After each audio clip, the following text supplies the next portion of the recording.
Hello guys, कैसे हैं आप? उम्मीद करते हैं आप सब खैरियत से होंगे, खुश होंगे और हमारी दुआ है कि हमेशा खुश रहें, हंसते और मुस्कुराते रहें। देखने जा रहे हैं रौनक सर की वीडियो। उससे पहले वीडियो को लाइक, चैनल को सब्सक्राइब ज़रूर कीजिएगा। तो देखते हैं। दोस्तों 9 अगस्त को कोलकाता में ट्रेनी डॉक्टर के साथ हुए रेप के बाद जिस तरह की खबरें आ रही हैं वो बहुत ही शर्मनाक है। पहले तो ऑन ड्यूटी डॉक्टर के साथ जो हुआ उसने पूरे देश का सिर नीचा कर दिया। फिर पता चला कि इस रेप को अस्पताल की तरफ से शुरू में सुसाइड बताने की कोशिश की गई। फिर यह खुलासा हुआ कि जिस बंदे ने ये किया है वो तो पुलिस का ही वॉलंटियर था। फिर किसी का बयान आता है कि लड़की इतनी रात में अकेले क्या कर रही थी। फिर वारदात वाली जगह के आसपास कुछ कंस्ट्रक्शन करने के नाम पर तोड़फोड़ करके सबूत मिटाने की कोशिश की गई। और 14 अगस्त की देर रात जो हुआ उसने तो सारी लिमिट ही क्रॉस कर दी। सैकड़ों की भीड़ हॉस्पिटल पर धावा बोलती है। जिस जगह पर लोग प्रदर्शन कर रहे थे उसी मंच को तोड़ दिया जाता है। प्रदर्शन कर रहे डॉक्टर्स के साथ मारपीट की जाती है। इतना ही नहीं, ये लोग हॉस्पिटल में घुसकर इमरजेंसी वार्ड, नर्सिंग स्टेशन और बाकी कई हिस्सों को बुरी तरह तोड़ देते हैं। टीएमसी की तरफ से कहा जाता है कि तोड़फोड़ करने वाले बीजेपी और लेफ्ट के गुंडे थे। मगर सवाल यह है कि जो प्रदर्शनकारी उस लड़की के लिए इंसाफ मांग रहे थे वही लोग प्रदर्शन वाली जगह पर तोड़फोड़ क्यों करेंगे? इसका मतलब साफ है कि प्रदर्शनकारियों के नाम पर गुंडों की भीड़ ने जानबूझकर हॉस्पिटल में घुसकर फिर से सबूत मिटाने की कोशिश की है। और अगर ऐसा है तो किसी भी सोसाइटी के लिए इससे ज्यादा शर्मनाक और घिनौनी बात और क्या हो सकती है? पहले तो एक ट्रेनी डॉक्टर के साथ रेप हो जाता है, इससे ज्यादा बुरी बात किसी समाज के लिए और क्या हो सकती है? एक लड़की जिसने अपनी जिंदगी के 10-12 साल डॉक्टरी की पढ़ाई को दी, जो आधी रात को जाकर अस्पताल में मरीजों की सेवा कर रही थी। अस्पताल में नाइट ड्यूटी करने वाले डॉक्टर्स के आराम के लिए कमरा नहीं था तो उसे सेमिनार हॉल की कुर्सियों पर सुस्ताकर आराम करना पड़ा। वो बेचारी दिन भर की थकान दूर करने के लिए लेट रही थी, तभी एक वॉलेंटियर पुलिस का, जिसकी ये ड्यूटी थी कि अस्पताल में कुछ गलत न होने दे, वहां आए लोगों को वो सेफ्टी दे, वही वॉलेंटियर शराब पीकर न सिर्फ उस सेमिनार में घुसता है, उस ट्रेनी डॉक्टर को जानवरों की तरह मारता है, उससे घिनौना काम करता है, उसकी जान ले लेता है और फिर वहां से चला जाता है। लड़की की पोस्टमार्टम रिपोर्ट में जो खुलासा होता है उसे सुनकर किसी की भी रूह कांप सकती है। उस बेचारी की गर्दन तोड़ दी गई थी, आंखें फोड़ दी गई थी, उंगलियां तोड़ दी गई थी और उसके शरीर का शायद ही कोई हिस्सा था जिस पर हमला न किया गया। आप ही सोचिए, अगर किसी इंसान को इतनी बुरी तरह मारा गया हो, उसके साथ तो रेप हुआ, उसके शरीर के निचले हिस्से पर कोई कपड़ा ना हो, तो क्या पहली नजर में उसकी बॉडी देखकर किसी मूर्ख को यह नहीं पता चलेगा कि उसके साथ क्या हुआ होगा? बिल्कुल पता चल जाएगा। मगर फिर क्या वजह थी कि अस्पताल की तरफ से लड़की के घर वालों को पहली बार जब फोन किया गया तो उन्हें यह बताया गया कि लड़की ने सुसाइड कर लिया? अब ये सब सुनकर किसको गुस्सा नहीं आएगा? एक महिला को इतनी बेरहमी से मारा गया, उसकी इज्जत लूटी गई, उसकी आंखें फोड़ दी गई और अस्पताल वालों को यह तक दिखाई नहीं दे रहा है कि उसके साथ क्या हुआ। वो इसे सुसाइड बताने पर क्यों तुले हुए थे? आज कोलकाता पुलिस का इस बात से बड़ा ईगो हर्ट हो रहा है कि लोग उन पर भरोसा नहीं कर रहे। मैं उनसे पूछना चाहता हूं कि तुम लोगों ने भरोसे लायक काम किया क्या है? जिस संजय राय पर लड़की के साथ रेप का इल्जाम लगा, उसकी क्या क्रिमिनल हिस्ट्री थी? क्या पुलिस को नहीं पता था? उसके 3 तलाक हो चुके थे, वो बीवियों को पीटता था, उसकी बीवी ने पुलिस तक में पिटाई की शिकायत कर रखी थी। क्या ये बात पुलिस को नहीं पता थी? वो दारू पीता था, हिंसक पॉर्न देखता था, आस पड़ोस की औरतों को वो छेड़ता भी था, अस्पताल में एडमिशन दिलाने के बहाने लोगों से रिश्वत लेता था। मतलब जो आदमी जेल में होना चाहिए था उसे अस्पताल की पुलिस चौकी पर बिठा रखा था। उसके बाद भी इन्हें शर्म नहीं आती। इन्हें अफसोस हो रहा है कि लोग हम पर शक क्यों कर रहे हैं। दूसरी बात, संजय राय तो पुलिस का वॉलंटियर था, पुलिस डिपार्टमेंट में तो था नहीं, फिर किस हैसियत से वो पुलिस बटालियन की बैरक में रुकता था? यहां तक कि जिस रात उसने वारदात को अंजाम दिया था तब भी वो वापस जाकर पुलिस बटालियन में ही सो गया था। इससे ज्यादा शर्मनाक कुछ नहीं हो सकता दोस्तों। घर पर किराएदार भी रखा जाता है तो कानून कहता है कि भैया इसका पुलिस वेरिफिकेशन करवा लो, फिर हमें ना कहना कि कुछ हो गया था। यहाँ पुलिस वाले ही अपने बंदे का पुलिस वेरिफिकेशन नहीं करवा रहे। जो आदमी खुद सोसाइटी की सुरक्षा के लिए सबसे बड़ा खतरा था, उसी आदमी को लोगों की सुरक्षा में लगा रखा था। और फिर लोग तुम पर गुस्सा हो जाएं तो तुम्हारा ईगो हर्ट हो जाता है। जो करना है और जो किया जाना चाहिए वो तो होता नहीं है, और अहंकार और ईगो दुनिया भर का पाल कर बैठे हो। और जैसे कि मैंने कहा कि एक आदमी या एक बात ही अगर शर्म की हो और बाकी लोग अगर अपना किरदार ठीक से निभा रहे हो तो भी आदमी तसल्ली कर ले। ट्रेनी डॉक्टर का रेप और मर्डर हो जाता है, उस पर मेडिकल कॉलेज के प्रिंसिपल पर कई घंटों तक कोई एक्शन नहीं होता, सोशल मीडिया पर प्रेशर पड़ता है तो उसे रिजाइन करना पड़ता है, मगर 12 घंटे के अंदर ही उसे दूसरे कॉलेज का प्रिंसिपल बना दिया जाता है। आज तक की एक रिपोर्ट के मुताबिक मुर्शिदाबाद मेडिकल कॉलेज के एक अधिकारी अख्तर अली ने बताया कि उन्होंने अपनी जिंदगी में संदीप घोष जैसा करप्ट आदमी आज तक नहीं देखा। यह आदमी हर काम में 20% कमीशन लेता था, पोस्टिंग से लेकर हाउस शिफ्ट तक हर काम में पैसे खाता था। ये स्टूडेंट्स को शराब पिलाता था, उसने माफिया राज फैला रखा था, अपना भौकाल बनाने के लिए, अपनी सिक्योरिटी के लिए बहुत सारे लोग अस्पताल में रखता था। अख्तर अली ने कहा कि मैंने खुद इस आदमी के खिलाफ शिकायत की थी मगर कुछ नहीं हुआ। हमें नहीं पता कि इन इल्जामों में कितनी सच्चाई है, मगर ये इल्जाम अगर 10% भी ठीक है तो इससे ज्यादा बुरी बात और क्या हो सकती है दोस्तों। मतलब जिस मेडिकल कॉलेज में महिला डॉक्टर नाइट ड्यूटी कर रही थी वहां रात को सुस्ताने का इंतजाम नहीं है। जिस सेमिनार हॉल में वो आराम करने गई थी उसके आसपास के सीसीटीवी खराब थे। जिस पुलिस वॉलंटियर को वहां लोगों की सुरक्षा देखनी थी वो खुद हिस्ट्री शीटर क्रिमिनल था। और जिस कॉलेज प्रिंसिपल को इन सारी चीजों पर नजर रखनी थी अगर वो भी करप्ट था जैसा कि अख्तर अली कह रहे हैं, तो ऐसे क्राइम को कौन रोक सकता था।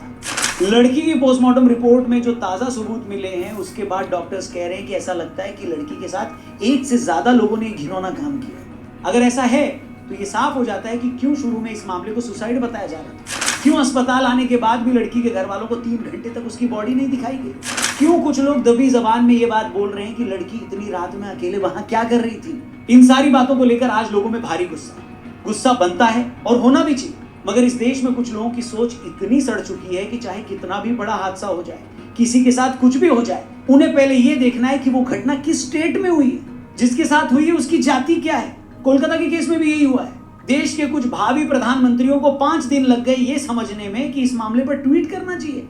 कुछ बड़े यूट्यूबर्स की अब तक इस पर जबान नहीं खुल रही है। कुछ लोग तो ट्वीट डिलीट करके फरार हो गए। प्रेशर पड़ा तो फिर से रस्म अदायगी करने आ गए। यूपी के किस शहर की किस गली के किस मोहल्ले में किसके साथ क्या हुआ है इन लोगों को सब मालूम होता है, क्योंकि वहां तो कुछ गलत होता है तो उसे उछालने पर इनकी राजनीति सदती है। मगर कोलकाता में निर्भया कांड जैसा घिनौना कांड हो गया, लेकिन ये लोग अब भी कैलकुलेटर लेकर ये हिसाब लगाने में लगे हैं कि इस मामले पर अगर कुछ बोल दिया तो फायदा तो नहीं हो जाएगा, मेरे 500 सब्सक्राइबर्स कम तो नहीं हो जाएंगे। आखिर हर धंधेबाज को आखिर में ख्याल तो अपने कस्टमर का ही रखना पड़ता है। गोलगप्पे की रेडी पर भी लिखा होता है कि ग्राहक ही भगवान है, तो इन लोगों का यूट्यूब ठेला तो फिर भी गोलगप्पे की रेडी से ज्यादा बड़ा हो चुका है। नहीं बताइए आप भी कमेंट करके। भाई लोग ये नहीं समझ पा रहे हैं कि हादसा भले ही कोलकाता में हुआ है मगर ये सिर्फ कोलकाता से जुड़ा नहीं है। आज देश भर में डॉक्टर्स हड़ताल पर है। मेडिकल कॉलेज में जो ट्रेनी डॉक्टर अपना गुस्सा निकाल रहे हैं उनकी वजह यही है कि पूरे देश में सरकारी अस्पतालों का आज यही हाल है। वहां ट्रेनी डॉक्टर्स को 48 घंटे ड्यूटी करनी पड़ती, कमर सीधी करने के लिए एक रेस्ट रूम तक नहीं होता, साफ टॉयलेट नहीं मिलता, खाने का बुरा हाल है, देखने के लिए इतने मरीज होते हैं, ऊपर से हॉस्पिटल में होने वाली पॉलिटिक्स अलग। वहां स्टाफ की शक्ल में घूम रहे संजय राय जैसे पोटेंशियल रेपिस्ट होते हैं। सरकार ये समझती ही नहीं है कि एक डॉक्टर को तैयार होने में एक पायलट जितना या उससे ज्यादा वक्त लगता है। किसी भी सोसाइटी में एक डॉक्टर होने का मतलब है कि उस देश की हजारों की आबादी को सिक्योरिटी देनी। मगर एक डॉक्टर ही अगर अनसेफ फील करेगा, बेइज्जती फील करेगा, एक्सप्लॉइटेड फील करेगा, तो कौन काम करेगा ऐसे सिस्टम में बताइए। यही रीजन है कि इन सरकारी अस्पतालों में डॉक्टर्स नहीं टिकते। या तो वो अपना क्लिनिक खोल लेते हैं, बड़े प्राइवेट अस्पतालों से जुड़ जाते हैं, और जिन्हें मौका मिलता है वो विदेश भाग जाते हैं। मतलब जो सरकारी तंत्र इन डॉक्टर्स को तैयार करने में लाखों रुपए लगाता है, वही सरकारी सिस्टम अपने निकम्मेपन की वजह से इन डॉक्टर्स को अपने साथ नहीं रख पाता। आज देश भर में जो डॉक्टर्स का गुस्सा है वो सिस्टम के इसी निकम्मेपन के खिलाफ है। आज देश में हर सिटीजन का ये फर्ज है कि वो डॉक्टर्स के इस गुस्से को समझे। अगर आप प्रॉब्लम को थोड़ा और करीब से देखेंगे तो ये बात अस्पतालों से भी आगे देश के हर ऑफिस की है। वहां औरतों को और लड़कियों को मिलने वाले वर्किंग एटमॉस्फेयर की भी है। अभी महीना पहले नोएडा की एक ऑफिस में एक लड़की ने इसलिए सुसाइड कर लिया था क्योंकि उसके ऑफिस के कुछ लोग उसकी बॉडी शेमिंग करते थे। कितनी लड़कियां ऐसी बेचारी हैं जो सिर्फ नौकरी बचाए रखने के लिए 15-20 हजार की तनख्वाह बनाए रखने के लिए हर दिन ऐसे टॉर्चर से गुजरती है। ऑफिस में उनका बॉस, उनके सीनियर जो उनको टॉर्चर करते हैं वो भी जानते हैं कि ये कहीं नहीं जाएगी। आज जो लोगों में गुस्सा है या जो निर्भया कांड के वक्त 2012 में लोगों में गुस्सा था वो इसी माहौल के खिलाफ था। मगर इतने सालों में हुआ क्या? न इतने सालों में सोसाइटी बदली, न पुलिस के काम करने का तरीका बदला और न ही अदालतों के रवैये में कोई चेंज आया। नेशनल जुडिशियल डेटा ग्रिड के मुताबिक इस वक्त देश की अलग अलग अदालतों में 4 करोड़ 40 लाख केसेस पेंडिंग है, जिसमें 8% यानी 36 लाख से ज्यादा केस महिलाओं की तरफ से किए गए हैं। इनमें 45% मामलों में या तो वकील पेश ही नहीं होते या अपराधी जमानत लेकर फरार हो जाते हैं। इसके अलावा 7% केसेस में ऊपरी अदालतों का स्टे है। पिछले 10 सालों में सुप्रीम कोर्ट ने कई बार कहा कि औरतों के खिलाफ होने वाले इन क्राइम्स को 6 महीने में निपटाया जाए, मगर कोई फर्क नहीं पड़ा। मार्च 2013 में दिल्ली हाईकोर्ट ने कहा था कि पुलिस औरतों के साथ होने वाले क्राइम में थोड़ी संवेदनशील बने। इसी साल अगस्त 2013 में सुप्रीम कोर्ट ने कहा था कि ट्रायल कोर्ट ऐसे मामलों को 2-3 महीनों में निपटाए। अक्टूबर 2018 में बॉम्बे हाईकोर्ट ने कहा था कि यह अदालत की ड्यूटी है कि वो ऐसे मामलों को पूरी सीरियसनेस के साथ टाइम पर निपटाए। सितंबर 2019 में सुप्रीम कोर्ट ने कहा था कि औरतों के साथ रेप के मामले में अदालतों को लंबी तारीख देने से बचना चाहिए। इसी तरह अगस्त 2021 और अक्टूबर 2023 को गुवाहाटी हाईकोर्ट और सुप्रीम कोर्ट ने औरतों के साथ होने वाले क्राइम के मामलों को लेकर तेजी लाने की बात की थी, मगर कुछ भी नहीं हुआ। ऐसे मामलों में या तो पुलिस चार्जशीट दायर नहीं करती, चार्जशीट दायर हो जाती है तो बार बार कोर्ट में जाकर और टाइम मांगती है, फिर कोर्ट तक जांच के डॉक्यूमेंट्स नहीं पहुंचते, निचली अदालतें बार बार तारीख देती रहती हैं, इंपॉर्टेंट गवाहों को पुलिस अदालत में पेश नहीं कर पाती, निचली अदालतें कार्रवाई पर स्टे लगा देती है और आरोपी जमानत मिलते ही फरार हो जाता है। अब आप ही बताइए, जिस समाज में औरतों के लिए ऐसे हालात हो जहां वो न वर्क प्लेस पर सेफ फील करें, न सिस्टम उनका साथ दे और न अदालतें तेजी से काम करें, तो वो महिलाएं कहां जाएं? आज जब आप ये वीडियो देख रहे हैं तो हम आजादी की 77वीं सालगिरह मना रहे हैं, लेकिन इतने वर्षों में औरतों के लिए आजादी का क्या मतलब? आपकी सिस्टर या मदर 8 बजे के बाद पब्लिक ट्रांसपोर्ट से घर आती है तो जब तक वो घर नहीं पहुंच जाती आपकी सांस फूली रहती है। आप उन्हें कहीं अकेला नहीं भेज सकते, वो पब्लिक ट्रांसपोर्ट में सेफ नहीं है, वो वर्क प्लेस पे सेफ नहीं, वो सोशल मीडिया पर बुली की जाती है। ऐसे में उनके लिए इस आजादी के क्या मायने हैं? आप उनसे खुद पूछिएगा और फिर कमेंट करके बताइए।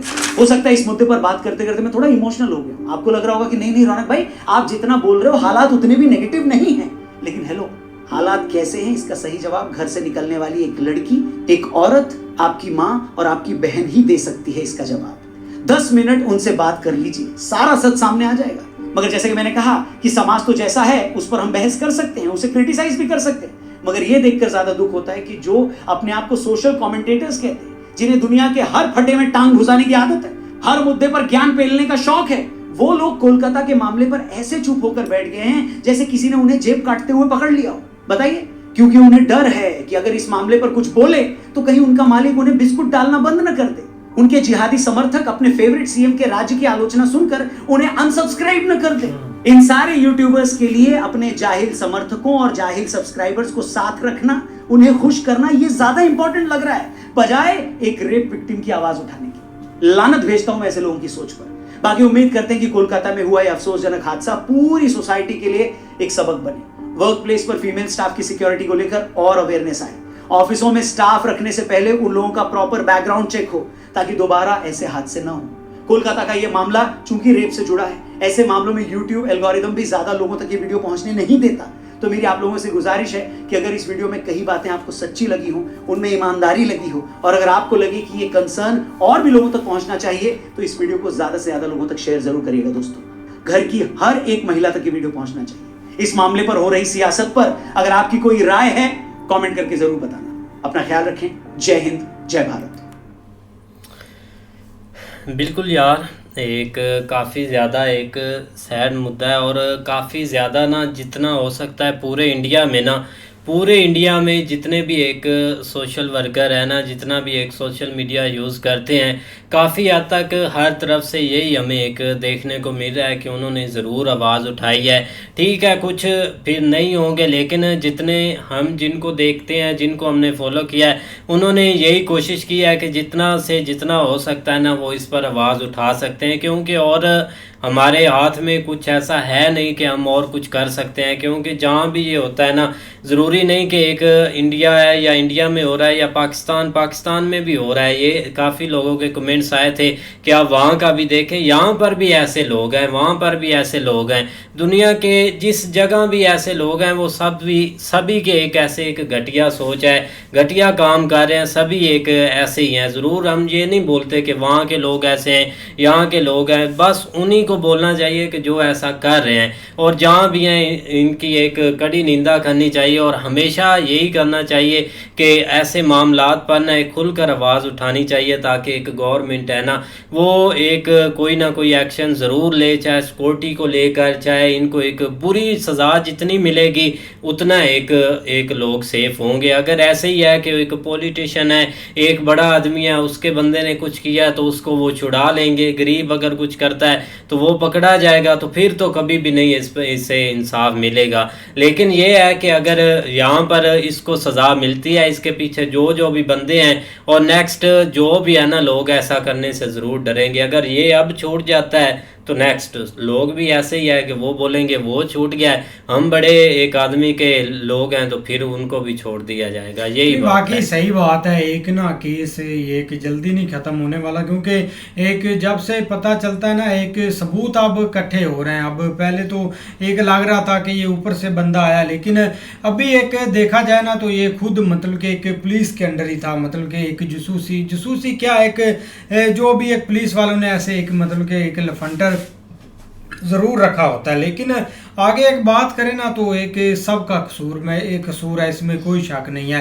अब जैसे एक मतलब के प्रोटेस्ट हो रहा ना, एक मतलब के एक इंसाफ के लिए सब एक मिलकर एक जस्टिस मांग रहे थे एक गवर्नमेंट से, या जो इसमें मुलव्वस थे उनको एक मतलब के एक कैटेगरी में एक लाना एक सबका हक बनता है। तो उस पर जो एक दावा बोला गया ना, और आगे जाकर मतलब के ज़बरदस्ती हॉस्पिटल में एक घुसे लोग और उधर जाकर एक सबूत मिटाने की कोशिश की, तो ये भाई अपने आप में एक बहुत बड़ा मतलब कि एक जुर्म भी है। और एक लोगों का हौसला देखो, पहले तो एक मासूम सी लड़की जिसकी मतलब कि इतनी मेहनत थी डॉक्टर बनने के लिए, और आगे भाई जाकर मतलब कि जब उसके साथ ये चीज़ हो चुकी, एक उसकी माँ रो रही थी और पूरा एक देश रो रहा था इस पर, और सबको देखकर दुख भी हो रहा था। तो आगे आगे जब लोग ये ऐसी बदमाशी आकर करते हैं ना, तो तब और बंदा एक अपने आप को ना अनसेफ फील करता है, एक डरा हुआ फील करता है कि यार इनका इतना ही एक हौसला बढ़ गया, पहले इतना इन्होंने सब कुछ किया है और बाद में आते हैं और एक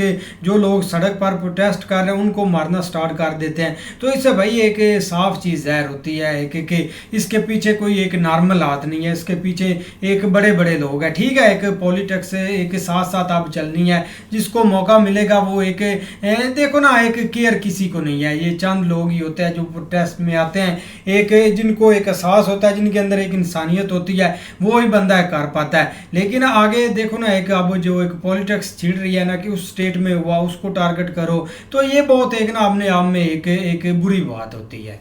नहीं बिल्कुल ऐसी है, लेकिन मसला यहाँ पे एक कौमी है, क्योंकि यहाँ पे एक मसला एक इंसानियत का है। इसको जो है ना वो किसी स्टेट के साथ जो है ना वो जोड़ना भी नहीं चाहिए। लेकिन ये कि स्टेट का यही है कि वहाँ पे थोड़ा सिस्टम जो होता है ना वो एक कोशिश करता है अपने आप को बचाने की, तो उसके लिए थोड़ा सा एक लोगों को ज़रूर एक खुल के आवाज़ उठानी चाहिए ताकि वो सिस्टम किसी को सिक्योर ना करे। तो ये चीज़ बहुत इम्पोर्टेंट है। लेकिन भाई दूसरी तरफ अगर देखा जाए तो एक पहले भी जो जिस तरह एक लग रहा था कि जो इस तरह का इस दफ़ा का एक इंडिपेंडेंस डे एक 15 अगस्त है ना, वो बिल्कुल एक सैड इस तरह गुजरा कि एकदम ये वाक़या हो गया। हमारे भी ये इस तरह का वाक़या ज़रूर हुआ है, एक 14 अगस्त वाले दिन हुआ है। एक बेल्जियम से कोई लड़की आई थी, उसके साथ 4-5 दिन जो है ना वो एक उसको किडनैप रखा, उसके बाद उसको ऐसे फेंक के जो है ना वो चले गए, लेकिन कम अज़ कम उसकी जान बच गई थी। ये एक हमारा भी सिस्टम भी बहुत ज़्यादा एक ताकतवर है, उसने एक मीडिया के ऊपर उस हद तक आवाज़ उठाने ही नहीं दी जिस तरह एक उठनी चाहिए। लेकिन वहाँ पे कम अज़ कम ये है कि कोई इस तरह का अगर वाक़या होता है तो वहाँ पे लोग भाई हर तरह से एक जो है ना वो अपने हाथ में मामलात को इस तरह ले लेते हैं कि कम से कम उसके लिए एक आवाज़ तो उठाते हैं। बाकी भाई देखो ना, अगर कोई भी एक स्त्री अगर घर से निकल रही है तो कोई शौक से नहीं निकल रही है, एक चाहे एक मतलब दिन है या रात है, कोई शौक से नहीं निकलता, उसकी कोई ना कोई मजबूरी है, चाहे उसको एक घर चलाने की मजबूरी है, कोई मामलात ऐसे घर के चलाने, क्योंकि घर के मामलात के लिए वो निकलती हैं। तो लिहाजा इसमें कोई एक हरज नहीं है। ये एक हमारे एक कुछ लोग ऐसे जो अपने आप को थोड़ा बहुत सेटिस्फाइड रखना चाहते हैं, लेकिन ये थोड़ी मेंटालिटी चेंज करने की ज़रूरत है। जो कुछ भी ये है या हम एक ब्लेम करते हैं एक स्त्री को, तो वो हमारा अपना एक माइंड होता है, हमारा एक जो है ना वो एक आप कह लें कि हमारे दिमाग की जो एक गलत चीज़ होती है, या हम जिसको एक कह सकते हैं कि एक गलत चीज़ को हम सपोर्ट करते हैं, वो होता है रियलिटी का इसके साथ जो ना नहीं तल्लक। देखो ना, अगर आप खुद ठीक है, अगर आप कोई इज्जत या उस हद तक, तो मुझे नहीं लगता कोई स्त्री को कोई इस तरह हाथ लगा सकता है। लेकिन ज़ाहिर बात है जो ना वो आवाज़ जिस तरह उठ रही है उसको एक इंसाफ ज़रूर मिलेगा, थोड़ा टाइम लगेगा, क्योंकि एक जो एकदम ऊपर आए हैं ना जिन्होंने मतलब एक चीज़ें समेटने की कोशिश की हैं, तो वो आस्ता आस्ता ज़रूर ग्रेब में आएंगे। अगर इस तरह का कोई है, क्योंकि यहाँ पे एक अदालतों की बहुत बड़ी जिम्मेदारी है, जुडिशरी अगर यहाँ पे थोड़ी मजबूत हो, खासकर एक जो मतलब जो स्त्री से रेलिवेंट जो भी केस होता है उसमें थोड़ा सा अगर स्ट्रिक्ट हो जाए तो मुझे नहीं लगता कोई एक इस तरह का कोई स्टेप लेगा। थोड़ा सा एक दो को थोड़ा एक निशानी इबरत की भी बनाने की भी ज़रूरत होती है। खैर हमारे तो इधर नहीं इतनी किसी में पावर, लेकिन वहाँ पे थोड़ा सा अगर थोड़ा स्टेप लिया जाए तो ये पॉसिबल हो सकता है और बाकियों के लिए ये एक बहुत बड़ा मैसेज होगा और ये चीज़ें रुक सकती हैं अभी। नहीं, रुकने भी चाहिए यार। एक देखो ना, एक मतलब कि एक चीज़ बढ़ती जा रही है। अब जो भी हो जाए, अब जब बंदा एक घर से बाहर निकलता है तो एक डर फील होता है जब ऐसे वाक़े सुनता है। तो उम्मीद है यार कुछ एक सिस्टम थोड़ा सा स्ट्रॉन्ग होगा और इस पर काफ़ी ना एक सख्ती की जाएगी। बिल्कुल, बाकी देखते हैं नई वीडियो, तब तक के लिए गुड बाय, टेक केयर।